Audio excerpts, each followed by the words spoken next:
You ask Tiger to calculate. This deals with finding the midpoint between 2 points. The midpoint between the 2 points is negative 47.5, 17.5. Let's solve it step by step. Plot the 2 points and calculate the midpoint using the formula.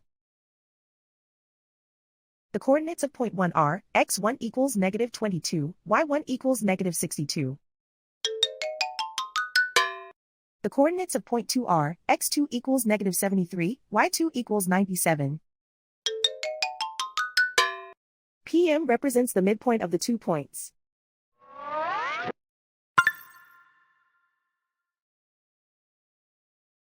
Use the x values in the midpoint formula to find the midpoints x. x1 equals negative 22.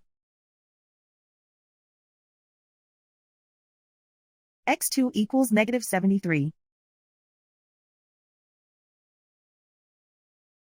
Simplify the arithmetic.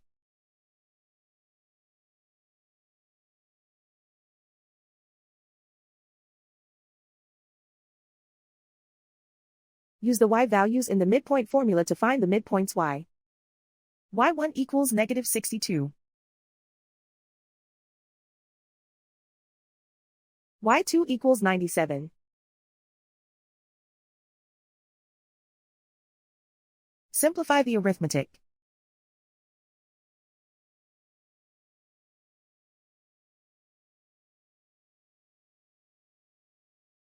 And so, the midpoint is negative 47.5, 17.5.